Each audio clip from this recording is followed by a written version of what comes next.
So good afternoon, everyone. I'm Kyle Hildebrand. I'm the Chief Revenue Officer for Vivacity Infrastructure Group and EX2 Technology. My background is in the design, development, construction, maintenance, and commercialization or monetization of fiber optic assets. So pretty excited about the panel that we have up here. We'll do our best to make sure this discussion is informative, worth your time, because I know it's the last thing on the agenda between you and a cocktail at the Wild West reception. So we'll try keep us on schedule.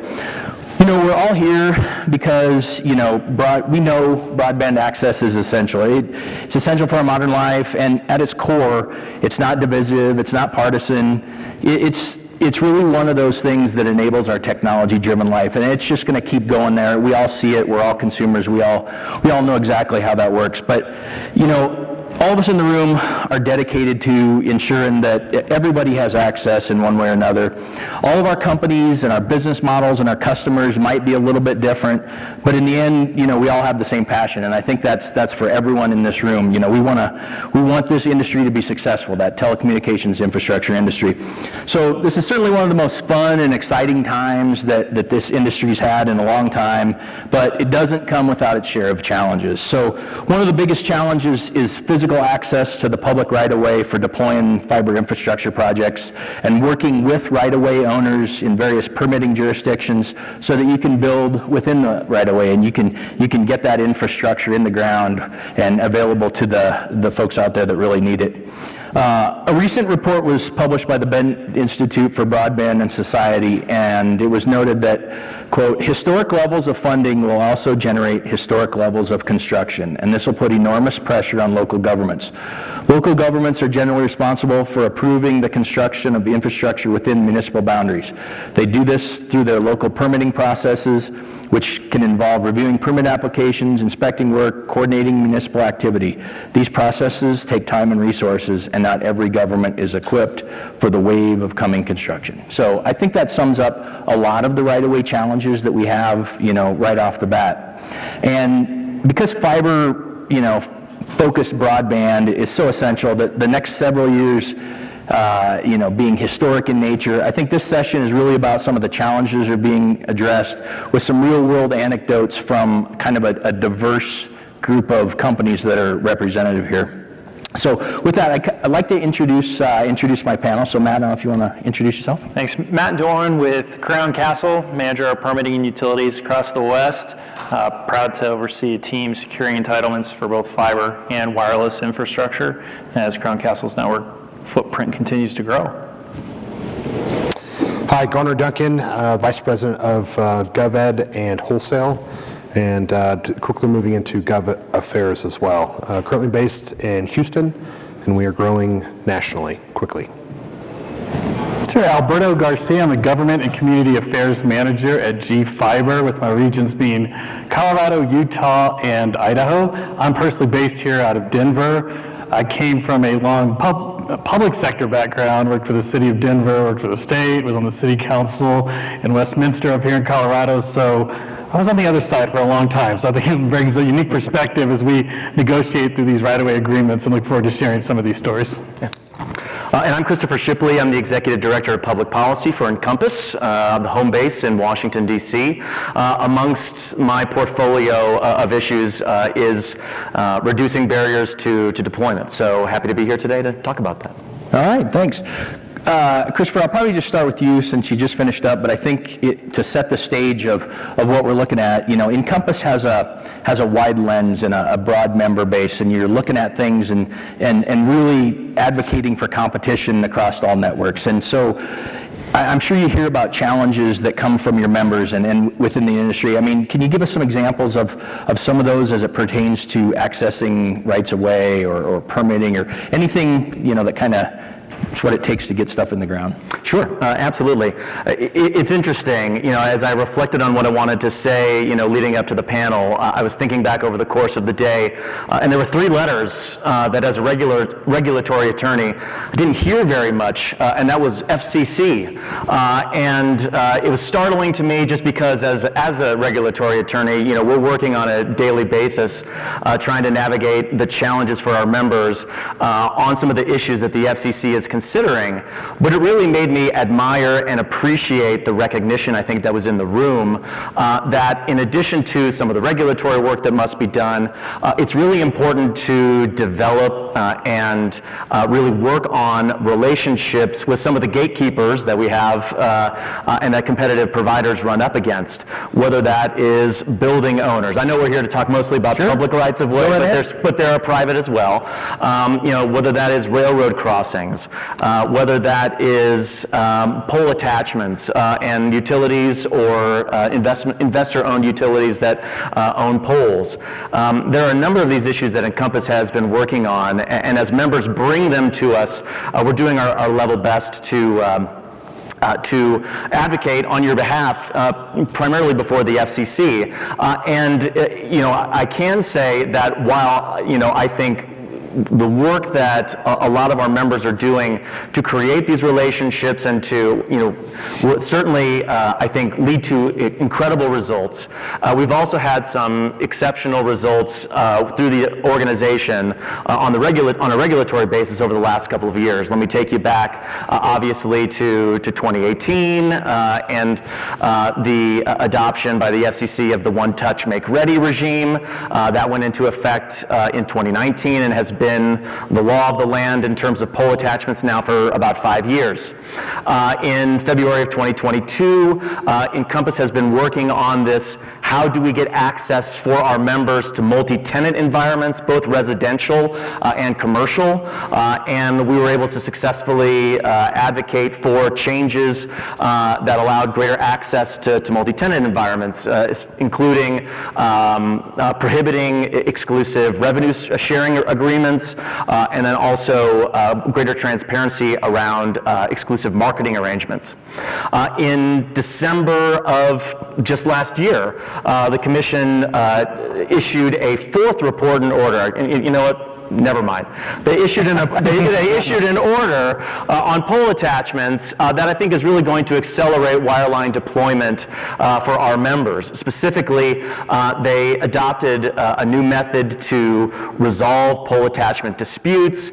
They looked at increasing transparency for new attachers, specifically by providing access to cyclical pole attachment and replacement information, and then they made a number of adjustments and clarifications to some of their pole attachment rules about what red tagging means, about when a pole isn't necessitated solely by a new attachment, that our members think are really going to be beneficial, I think, as we look at those issues going forward. And then there was also, the Commission's also looking at how do we speed up and accelerate permitting for large pole orders, those with 3,000 or more poles. We're talking, with the issuance of the BEAD funding and things along those lines, you're going to see lots of large builds, and I think the government, the FCC, is really reckoning with that, and we're trying to get the Commission there by increasing the timeline in which those large pole orders are approved, and then also increasing the ways in which our provider is going to be able to use self-help to their own benefit. So there are a lot of things that we are continuing to look at, whether it's railroad crossings and our work trying to put forward a legislative solution on railroad crossings and speed up deployment and permitting that way, or trying to just make sure that the costs that are being assessed to providers and to our members are just more reasonable. So it is a full-time job, but again, you really have been filled with a lot of admiration, as industry has sort of moved forward on its own. That being said, I want to let everyone know that Encompass is actively advocating for you in a lot of these areas while you're doing the hard work of building relationships on your own. Sure, appreciate that. Whether it's aerial or underground, the challenges are, immense, and oftentimes they seem overwhelming. Anyone who's been at this more than a few days, you've always heard the dig once or disrupt once slogan, and one of the ways that works is through, joint build agreements and joint builds. But that's easier said than done, probably more often than not. And, it's not always a perfect solution. Using it doesn't work for every business model, and I think we'll probably see some diverse opinions, I'm guessing. But but, maybe Garner, how does your business view joint builds and why? Well, I've got to answer this in two ways, because as a company, we're predominantly fiber to the home driven right now, but I also still need to toe the wholesale line. So in wholesale, we would value that, but as a company as a whole, about 98% of our capital goes to fiber to the home deployment, in which, since that's where our capital is spent, that's where our ROI is going to come from. So as a company, we're just not going to do joint builds at this time. Sure.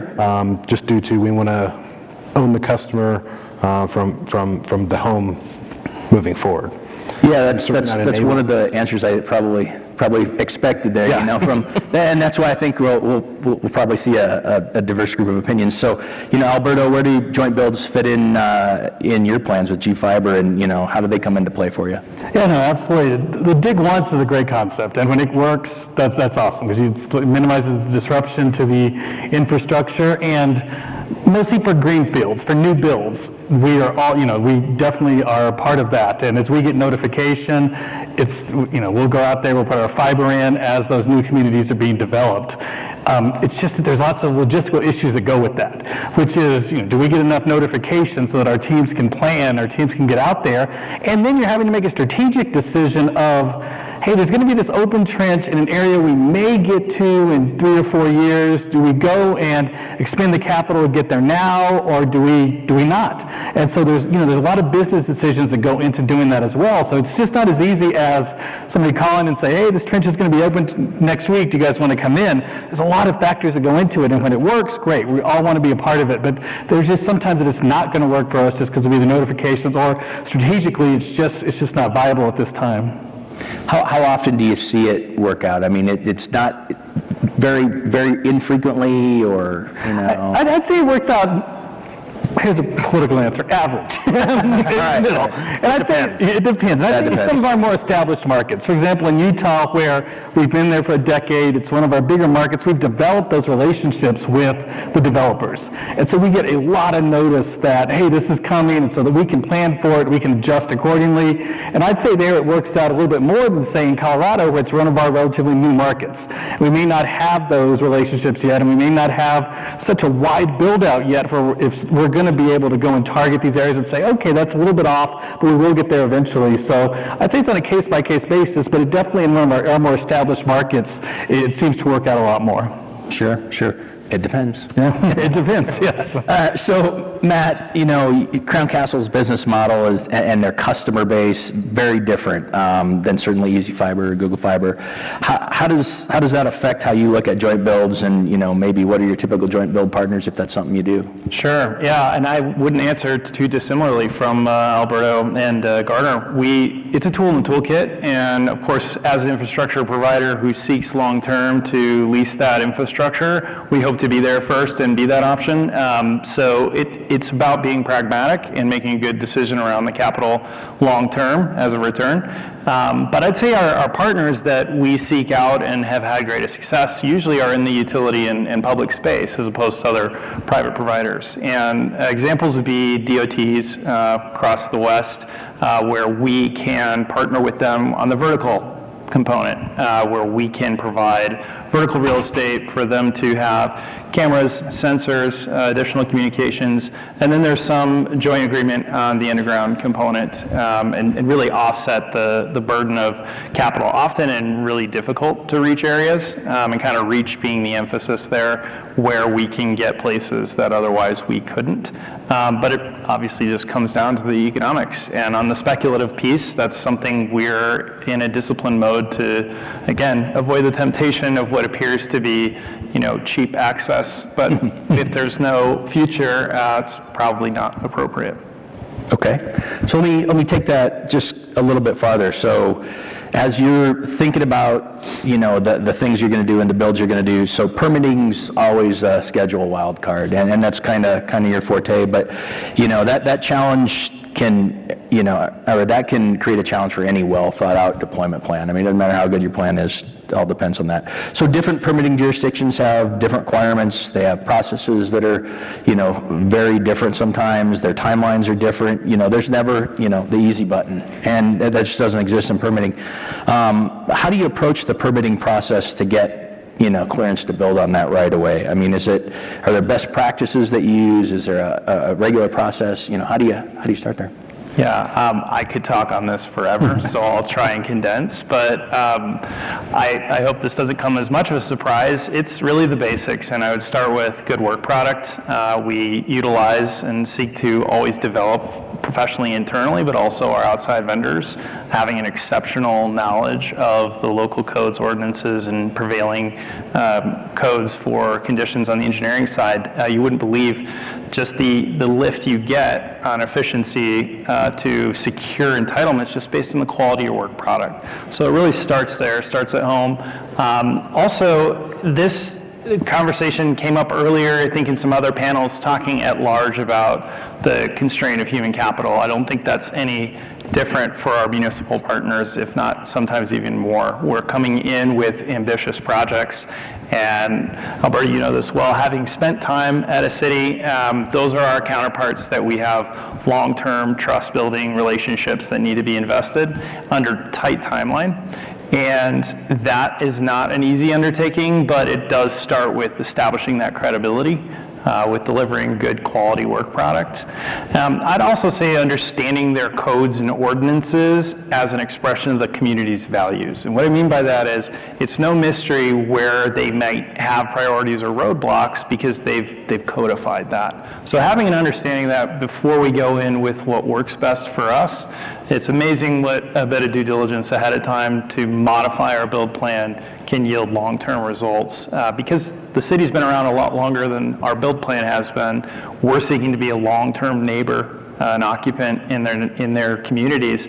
It's appropriate that we adapt to that from a values perspective. And of course, with the vertical real estate being often the disproportionate piece that gets the most scrutiny, aesthetics is huge, and that's really part and parcel to that values conversation around the ordinances that they have in place, coming to the table with designs and plans and intentions that clearly respond and reflect what they've already codified.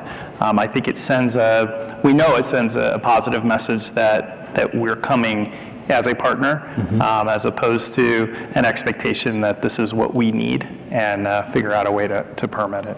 Just so sense, and it sometimes those things are probably easier said than done, and a little bit of politics mixed in. But when you start your permitting process, how do you identify all of the different permits that you need so you can get that complete access, whether it's vertical or fiber? That's a great question. Building the checklist, right? And it does start with that knowledge of the local codes and ordinances, but just good old pick and shovel work, reading through the codes, but also picking up the phone. And I'll just emphasize the human capital piece of that. It's both intensive on their end, but also for us. There's a significant amount of time invested in order to make that possible, to do the discovery process. Sure. So along with different types of permits you need, and you got to be able to tell those permitting jurisdictions what you want to do. Each deployment might have a different construction method. Alberto, in your experience, how does the construction method affect getting that right-of-way access? Oh, sure. No, that's a great question, and this makes my job even more fun because sometimes it's difficult enough to negotiate the license agreement itself, and each jurisdiction is different, and each has its own, unique characteristics, unique qualities that they're looking at. And then in addition to that, the way we usually do it is we start the license agreement negotiations, and then we have a separate path, which is the deployment, having a discussion about our deployment methods. And in our toolkit, we use shallow trenching, we use micro trenching, which isn't, is still a little bit of a novel concept, but it's getting more and more accepted. And the thing is, even with micro-trenching, there's different ways to do that. Our friends at Crown Castle have their own ways to do that, and everybody comes out and does it a little bit differently. So it's really trying to have that parallel path where we get the Public Works Department comfortable with what we want to do. And I don't know if we've ever gone into a meeting the first time where the Public Works Director is like, cool, come on, you do it. It is showing a work product, and I think you mentioned this earlier, Matthew, showing a work product from where we've done this in other jurisdictions. Fortunately, we have a lot of case studies in Utah, Utah, similar climate that we can refer to. And then it's just having these conversations and trying to get them comfortable with that. Our other method that we do is, we're building in Lakewood. We have active construction in Lakewood. We take these public works directors to see it. We take them to see the construction in Lakewood, because a lot of times the only thing they've heard about micro trenching is what they've seen on YouTube. And they don't put the best on YouTube. They don't put the highest quality there. And so it's taking them out there and then showing them and letting them see it firsthand, letting them ask the questions out in the field. And we have found that to be a really successful method in doing that, as we do these parallel tracks with not just can we get the license agreement on the same page, but we need to understand that you're going to be okay with these deployment standards that we use. And then just real quickly to go to the question you asked previous, which is, as you go into these public works directors, or go into these cities and talk about permitting, one of the things that we really focus on too is you see the capacity of the city. Is that a lot of times we're going to be the biggest project they've had in a long time. Sure. And they're already overworked, they're already at capacity with what they're doing already. And so it's trying to factor that in too, and saying, hey, we understand that this is going to take some additional work. How can we work on making best practices? How can we create a system that helps to ensure that it just doesn't overwhelm you and it just doesn't cause all of these problems, that we're all able to move forward amicably? And there's lots of different creative solutions that people have for that. Yeah, that's a great point. I mean, particularly I think as you're trying to get those communities comfortable with the fact that, I mean, not only is there deployment going on because your folks are able to make a business case now, with the federal funding that's coming in terms of broadband infrastructure deployment, there are a number of alternative technologies I think you're going to have to walk those folks through in the permitting department in order to make them more comfortable. So I'm glad to hear that that's the case, and certainly the way to go. You want to make sure that they understand, as you said, these are some of the biggest projects for unserved and underserved communities that they'll see in quite some time. How often do you get to a place as you're working on that where they're just, no, we will not allow this construction method? Is that very frequent? It happens. It absolutely does happen. And you put a good faith effort and do everything you can to show that this is not going to be as disruptive as you may think it's going to be, that we know what we're doing, that go talk to some of your colleagues from these other cities, but then occasionally you're just going to get where they'll never get there. They just won't. And then we'll make a business decision whether using the other deployment methods in our toolkit, if it's possible to go there, and sometimes it's not, and then we'll just have to walk away. This is something that we're seeing in our Utah market right now. We are almost built out everywhere that we're going to go, and there's some handful of cities that we are going back to. Sure. And saying, hey, let's talk about this one more time before, and some places are just never going to get there. And, that's the decision they've made for their city, and we respect that, and we move on to the others. Yeah, INCOMPAS started to put together what's called a broadband ready city checklist, based on the fact that we found that some of our members were having difficulties and were being turned away in some cities, but 2 cities over, they'd either, found the reforms they needed to accept new builds, and so, we developed this ready city checklist, which you can find on the INCOMPAS website, based on best practices that we found from those cities that were accepting, I think, of new builds. Okay. So, Garner, Easy Fiber is no new entrant into, building fiber to the home build outs and middle mile connections, but what permits and authorizations and things do you find most challenging in the geographies you work in? I mean, is it railroads or cities or, DOTs or, I don't know, natural resources districts, water districts? What is it? It's Texas. So currently we're building in Texas and in New Mexico, and we're looking at other states actively. But I can speak to Texas and New Mexico now. In Texas, we've been building under a different name before we purchased it, and they've been doing it for 30 years. So we've got Texas pretty well down. Entry into New Mexico was certainly a learning experience. Matthew mentioned building a checklist, because we realized that you got to negotiate a franchise agreement with a city. You have to get your CPC in first before they'll even talk to you. And the next, it's not just the city. You got to deal with the county. Then you have to deal with perhaps a municipal utility district. Then it's negotiating with P&M. Then it's dealing with New Mexico Gas. Then all of a sudden you have to have a business license. Little did you know you have to do that. And then in certain cities you have to have a specific tax license for the city. So we've built this checklist now that we're checking boxes on every single city that we're going into. I even run across a city that's just a bedroom community within Albuquerque, where we're building, that didn't have a franchise agreement. And they asked me to send them examples of one so they could actually draft it. So you're never going to know the exact process until you go out and physically speak with them. And that's a process that we've started, is go out and physically meet with them. Because then people buy from people, and believe it or not, we're actually in sales one way or the other. And we'd like to get Public Works, as Alberto mentioned, in with city leadership at the same time. That way everyone's on the same page. So if we want to talk about a new technology, GPR, ground penetration radar, so we avoid those water lines or those gas lines, so we don't have to tear up the roads. In addition, we can also talk more strategically about what roads do you not want us to go down, because you've just built these roads. Some cities have ordinances where there's no open trench on newly built roads within 5 to 8 years.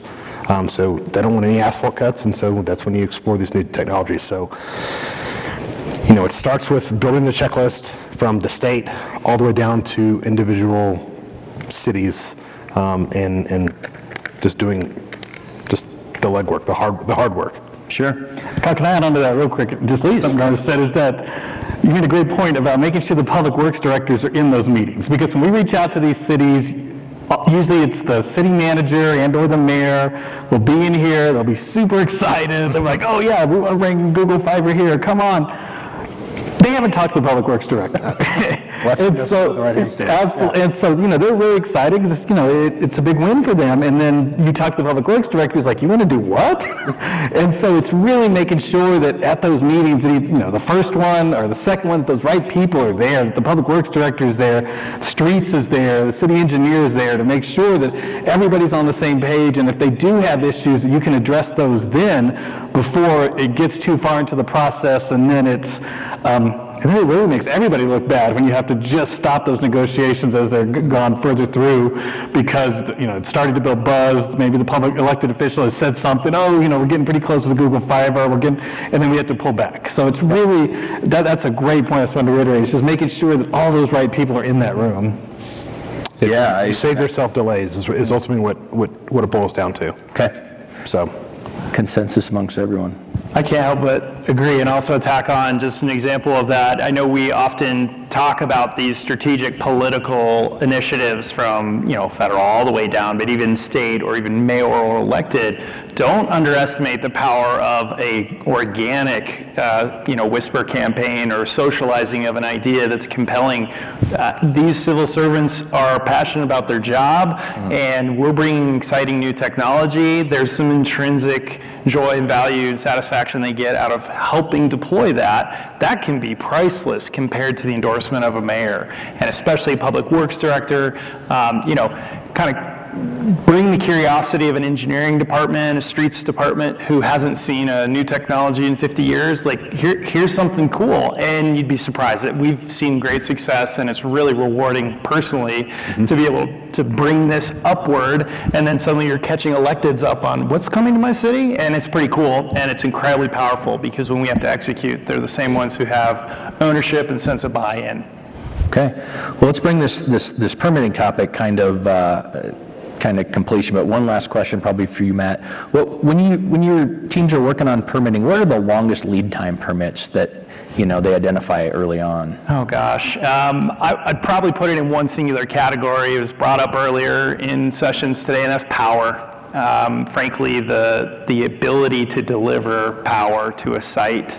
So it might not be one singular permit, but that process alone. And we might be a little unique. I know our Fiberland folks still bring ILAs and still need power, but the consumption we're talking for a wireless facility is tantamount to sometimes a small building, right? So it's commercial service, and those lead times can go beyond a year just to get in queue.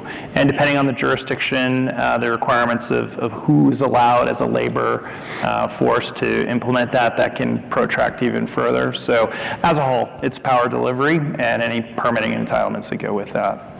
Okay. Kyle, I would say don't sell short the railroads as well. I think one thing that we found from members is that, talking about, some permitting that goes over a year, we had members that not only were they facing unreasonable costs, but they were also facing permitting times of 14 months just to get access to, tunnel under a railroad crossing, from the authorities there. Yeah, that'll ruin the schedule pretty fast. Yeah. Maybe Alberto or Chris, you kind of talked about franchise agreements a little bit. Every right-of-way access, usually within a municipality, requires that. But how do you typically work to get that agreement negotiated? I mean, what are the ins and outs of that? One, both. Yeah, I'll go ahead and start. And most cities, and every city's unique, and every state's unique. It depends. Yeah, it depends. Because, for example, some states in there allow for a fee to be charged or a certain percentage of your revenue.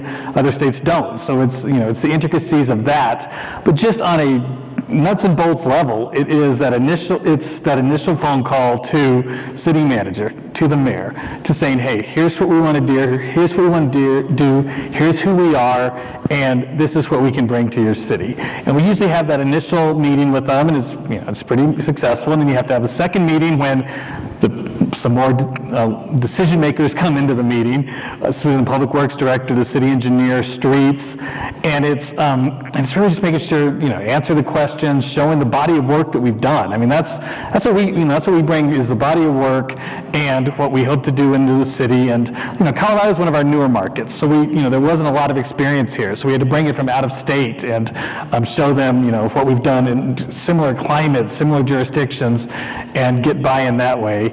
And then the attorneys get involved. And the attorneys get involved and go through the license agreement. And for the most part, most of them are the same. But I would say we have probably 20 license agreements in Utah. Even on the 20th one, 19 others had used it this way. They wanted to change something. So that's just the way it is every city has its unique characteristics they want to have in it, and that's fine. I mean, so it didn't move to negotiation with the city attorney and with our attorneys. And then there's the part about when do you escalate? Like, when do you go to the elected officials? When do you go to some community leaders and community advocates to start building buzz for you? Because most of these almost always most of the time has to go to city council, and it's that stage between where there's an agreement, agreement on the terms to the city council meeting. Okay, then we go and we escalate and we do that because we're very cognizant. We don't want to get in front of staff. Like as a former staff member for the city of Denver and for a number of places, you really don't like it when you're working on something and all of a sudden it gets escalated, and you just don't want to go to that point till you have to. And sometimes you do. Sometimes you get stuck on some terms and you're not going to you're just at an impasse, and you're like, okay, we need help. But we're very strategic about when we do that. We're very strategic about when we bring in these, when we do the escalations to help us get to that point when it doesn't look like it's going to get there. But sometimes you never have to do that. It's between when you come to the agreement on the terms in a council meeting, then we'll do our outreach, we'll go and we'll say, hey, this is going to come before council, here's what we want to do, here's who we are, and we hope that it gets to that point and we don't have to really escalate it before then. All right, so I guess I would say, Garner and Matt, what you have any similar experiences, but I mean, Garner has to teach people what a franchise agreement is sometimes. I will second what Alberto is saying. You have to weigh that fine line between negotiating a couple sticking points on a franchise agreement versus stomaching that and saying our speed to market. I mean, I'm working with a franchise agreement that's taken a year, and it's not because of we're sticking on the agreement. We're going to sign the agreement, but it's the process of which that particular city works. So imagine if we had decided to redline something. I mean, the residents will just continue to be without good internet, and we don't want to do that. So we're just going to go ahead and sign it as quickly as we can. But it's how fast do you want to build, and what's the risk, and what you want to redline. Anything you want to add? Yeah, on the matter of franchise agreements, I think pretty well covered there. Whose boilerplate do you use? I think on the matter of fees, we always go back to, is it cost-based and is it reasonable? And that really being the starting place, but also kind of back to seeking an understanding and purpose for why that fee might be in place. Might be contextual by the state, if it's Oregon. It might be contextual by the city if they have a balance sheet that's upside down and they need to recover some tax revenue. Are there other modes of delivering value that are not tax-based and bringing about broadband further into your community is that tool? And so if that conversation can be had, it's kind of the priceless opportunity to make that pitch. Understanding that fees can have the unintended consequence of being punitive and therefore prohibitive. And if most electeds, I think, were given the option, do we want a thriving broadband network in our neighborhoods, or do we want to seek to extract a tax that may not even be available if the revenue isn't even there? I think can be a really powerful value proposition, again, given the opportunity and condition. Well, that's a great segue to something I wanted to ask next. So often those right-of-way owners are trying to get something in return for one way or the other, usually monetarily. Do any of you have, and this is just to the group, any experiences with right-of-way access fees or user access fees or anything that really appears like a sticking point, but they dig their heels in, or it's regulated by statute? I'll speak for Easy Fiber. We build a certain percentage of revenue on residential customers, but we try to focus that on residential customers.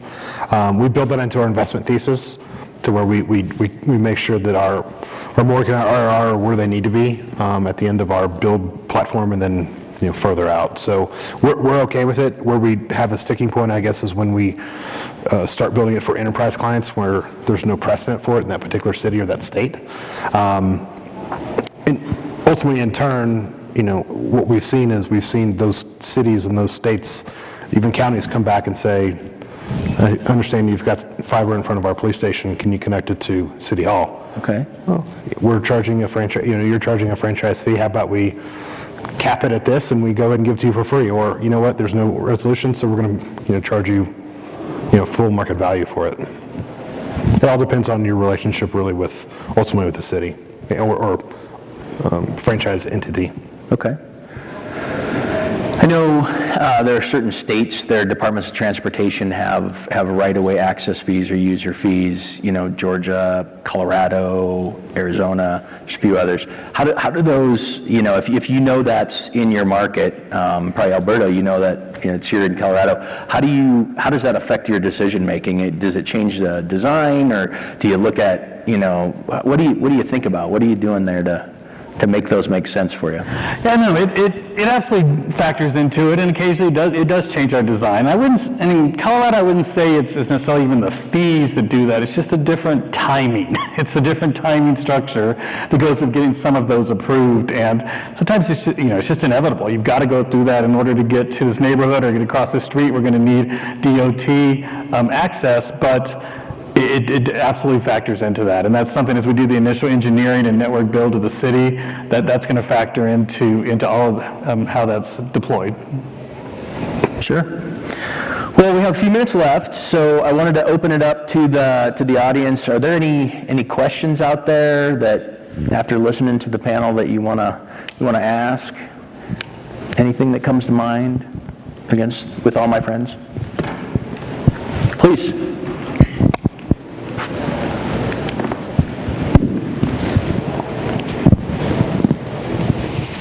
Thank you.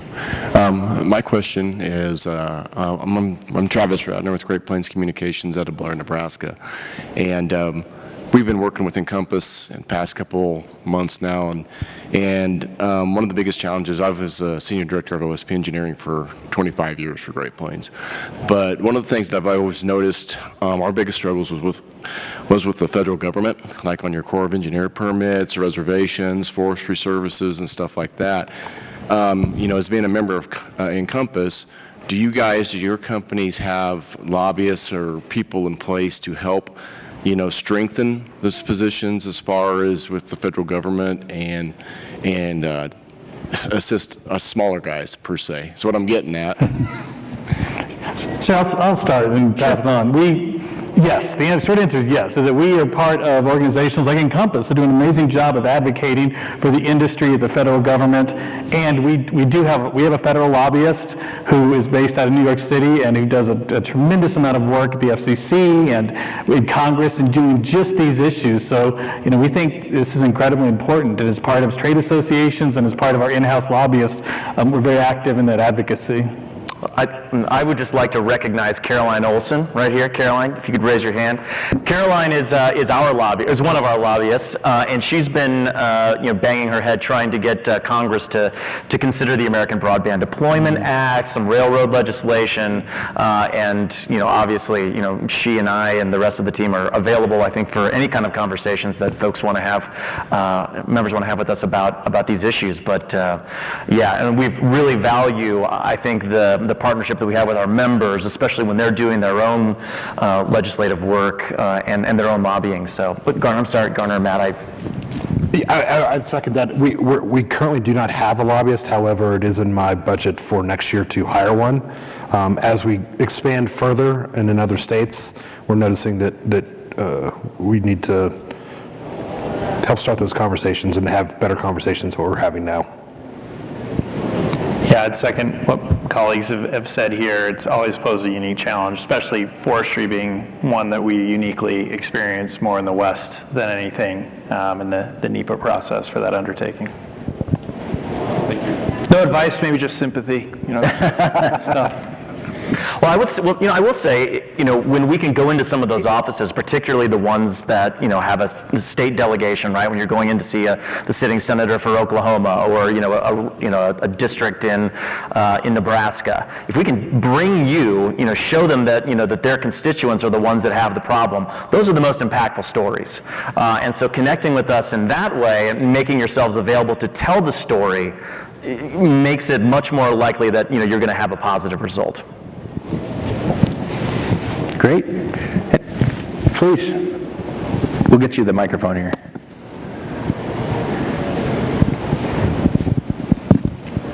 Hi, Angie Cronenberg, and I head up the policy team at INCOMPAS. Two things I wanted to just point out to the audience that I don't think came up on the panel yet. One is that NTIA has actually been doing a lot of work on the federal permitting issue, and I'm actually hosting Jill Springer from NTIA on a webinar next week on Halloween, if you want to watch that, where she's going to tell our membership all the work that they've been doing to try to speed up the federal permitting process, which is, I think, fantastic. So, and if you miss it, you can always catch it on our YouTube channel 24 hours later. And then the second thing I wanted to raise is that there's been a lot of work. G-Fiber was included in this conversation that we had in Washington in May that had a number of stakeholders, including cities, states, trade associations, individual companies like G-Fiber, where we all sat in a room together for an entire day, which, by the way, is really hard for me to do, but I did it, and talked about how we could improve the communications with each other, how we could work together more to achieve faster and more affordable broadband deployment. And as a result of that day-long process, Benton Broadband Institute released a local permitting report, and I would encourage everybody to take a look at it. In our industry association, we put out a notice about it. I think I may have blogged about it, but happy to share a link to. That might be something that's just really useful because it did have city input, and the number one thing that I heard that day was to go meet face-to-face. Go have a conversation with them months before you're preparing to submit your permitting applications or to begin your franchise discussions, right? Stay in touch with them. And there is a lot of education that's required by the industry. And so using the tools that we have put together, like the City Ready checklist, which our members all gave input on, is a really helpful tool as well. So I personally believe we are seeing a lot more work and attention in Washington in particular around these issues. And it's being driven by the industry, including Encompass, but it's also being driven by the policymakers who understand that the significant investment by BEAD and Middle Mile and the Capital Projects Fund and so many other funds won't be as efficient and effective without addressing these issues. And so I just wanted to reinforce what the panelists have been saying, that there are these other helpful developments, and I want to be sure you all were aware of them. Thank you. So not really a question, sorry. That was good. Thank you very much. Any other questions out there? Anything at all? Oh. For those who have been here all afternoon, thank you very much for attending our ConnectForward Telecom Tech and Policy Insight session. Again, my name is David Winch, and I chair the advisory committee to the board, where we really help make recommendations with respect to membership and events. Kyle is also on the committee, Ben Edmonds, who was on the last panel, as well as where we're headed. How can we improve it? What other topics do you want? We're looking at planning on webinars throughout the year. So thank you very much for being here, and panel, thank you for the information that you shared. Yeah, I appreciate it. So any closing thoughts? Anybody? Anything we didn't cover that you just can't wait to get out there? I see Matt smiling. Oh, I was thinking about cocktail hour. Oh, okay, all right. So one last thing, and this is just to embarrass Matt, but by a show of hands, who thinks he should get a promotion? Oh, jeez. Okay. All right, looking pretty good. I think you might get promoted. That was just an inside joke. I appreciate everybody for coming. Thank you for your time. Thank you. Thank you.